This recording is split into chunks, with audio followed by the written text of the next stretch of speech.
دا ورو سوال کړی دی چې ما د خپلې کور والا سره څه وخت ژوند تېر کړو، څو کاله، خو هغې به زما خبره نه منله، زما احترام به یې نه کو او پوه مې کړاول. بیا مې چې په طلایي کې ځان جدا کو، په طلاق مې ویروله، خو هېڅ فایده ونه کړه. په آخره کې هغه ما طلاقه کړه. اوس بعض خلک ما ته دا وایي چې ته به ګناهګار یې چې تا ښځه طلاقه کړې ده، نو آیا زه به ګناهګار یم؟ الجواب، دا اتفاقي مسله ده په شریعت کې، دا یاده که چې په ښځه لازم دي چې دا به د خاوند قدر او احترام کوي او د هغه اطاعت به کوي. الله وی الرجال قوامون علی النساء، سړي اوچت دي په زنانو باندې، مشران دي په زنانو باندې. ولې؟ بما فضل الله بعضهم على بعض وبما انفقوا من اموالهم، ځکه چې الله دا سړی غوره کړی دی د زنانه نه په ډېر څه کې، او دویمه دا چې دا سړی خپل مال خرج کوي. د هغې د لاسه به دې مشري په چا باندې؟ په زنانه باندې. او کېدی نه شي دا خو نن سبا داسې چغې وایي د جاهلان، وایي سړی او ښځه یو شان دي. ته دغه سړی مال راولله چې څوک وایي چې سړی او ښځه یو شان دي. زه دله قسم ورکوم دی ما ته د ضمیر دا مني چې سړی او ښځه یو شان دي. والله که ضمیر مني چې ښځه او سړی یو شان دي، خو دا یو فتنه د مسلمانان پرې خرابوي، بس دقې دپاره لګیا دي. نور دیم په زړه کې دا مني چې کېدی نه شي چې ښځه او سړی دي یو شان. یو سخته راغله په لاره کې، هسې داسې به ووایو چې ته په لاره روان یې او اکسیډنټ وشو. آیا د اکسیډنټ په دې وخت کې د دې سړي حالات او د ښځې دا به یو شی نه؟ دشمن کور ته راواوړېد، ښځه او سړی به یو شی جدا به وزن اوچتول شو، ښځه او سړی به یو شی. عقل د ښځې او سړي عقل یو شان نه دی، ځکه چې ښځه په معمولي خبرو دوکه کېږي، یریږي. سړی ډېر زر نه دوکه کېږي، سړی ډېر نه یریږي. نو دا دوی مني چې ښځه او سړی یو شان نه دی، خو داسې یو د غوغا یې جوړه کړې ده. الله وی ولهن مثل الذي عليهن بالمعروف وللرجال عليهن درجه. څنګه چې په دې زنانو باندې د خاوندانو حق دی، نو د زنانو هم په خاوندانو حق دی، خو دومره ده چې وللرجال عليهن درجه، د سړو درجې پسې ده اوچته ده. بیا په دې باندې هم د علماو اتفاق دی چې ښځه به د خاوند په هغه خبره کې اطاعت کوي چې هغه خبره د شریعت خلاف نه وي. ځکه چې حدیث کې راځي، امام احمد راوړی لا طاعة لمخلوق في معصیة الخالق، د مخلوق اطاعت نشي کېدی د خالق په نافرمانۍ کې. اوس خاوند که ښځې ته د ګناه وایي، یعنې ته مثال کې ورته وایي ته دا روزي وباسه، یا د هغه لباس واچوه چې په اسلام کې حرام دی، تنګې جامې واچوه، لنډې واچوه، او داسې څه ورته وایي، نو داسې ټیم کې د ښځې له د خاوند خبره منل نه دي پکار، نه دي پکار. که منل حرام دي، حرام دي. او که دا خاوند خفه شي، خفه دي شي، دا یاده کوي. خاوند دي خفه شي، الله دې کړي چې زړه یې وچ وي، هېڅ خبره نه ده.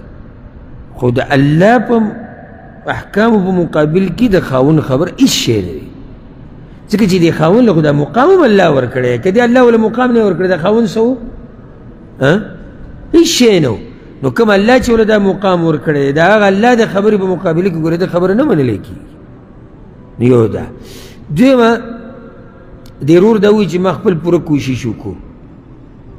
طریقه هم دا ده، سورة النساء کې الله ذکر کړې ده چې اول به څه چلو کې فعظوهن، پوه به یې کې په طریقه کې ویلې، یا بل خپلوانو په دغه باندې ورته نصیحت وکړي، مه کوه دا کار ناروا دی، داسې نه ده په کار. نه کېده واهجروهن فی المضاجع، په طلایي کې دې جدا شي. که داسې هم نه کېده نو بیا وهلی هم شي، خو داسې وهل چې هغې ته بدن ته نقصان نه ورکړي. اوس یو سړی دا درې طریقې استعمال کړي او کوشش وکړي او محنت وکړي، او هغه کله ناکله ګوره صحیح ته استاده پرېږدي، یعنی لار د خوشحالۍ هله کولاویږي چې دا ښځه او خاوند جدا شي. کله ګوره دا علاج او زمونږ د ډېرو پښتنو دا جهالت دی چې ژوند یې لنډ تنګي او بل سهل نه د بیا هم ښځه راټینګه کړي او ورسره ناست د هغې هم ژوند تنګ د ده هم ژوند تنګ نه دی د هغې سره ژوند تېرول غواړي نه هغه دې سره خو نه جي طلاق جي وي نه طلاق نه کله ګورې د خوشحالو دروازه په څه کي په طلاقو کې شریعت کې را طلاق چا راوستی الله راوستی و چې الله په شریعت کې یو مسله بیان کړي دا به ظلمي دا به ناروایي نه د طلاق خو دې دپاره چې کله حل نه راوځي اول خو تا ته الله دا هم نه لري چې ډایرکټ طلاق ورکوه تا ته طریقې ښوري نه کېږي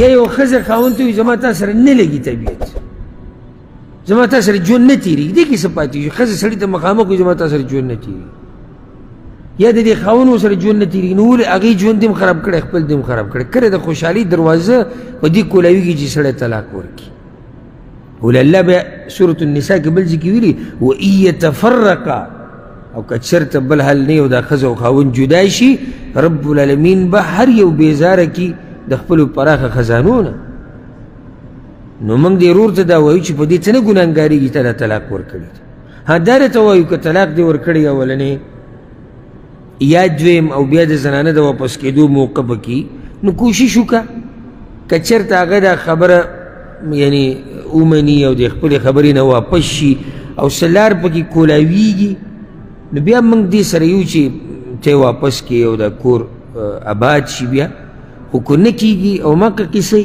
نو بیا دا طلاق دې دپاره چې په دې سره داسې قسمه خبرې ختمې شي صحیح ده چې شریعت زموږ نه دا غواړي چې یو خاندان دی همیشه تړلی پاتې شي یو کورنۍ دې تړلی پاتې شي یو کورمه دې تړلی پاتې شي خو چې نه کېږي نو شریعت دا حل د طلاق دا لار ښوول هم دې دپاره دی چې کله یو بله لار نه راوځي بیا بل ته شریعت تا ته طلاق ورکړه یا جایز کړی دی ستا دپاره نو دې ورور ته موږ دا وایو چې په دې باندې ته نه ګناهګارېږي او دا ستا دپاره جایز دي چې ته طلاق ورکړې او دا کوم کار چې دې کړی دی داسې ناروا نه دی والله اعلم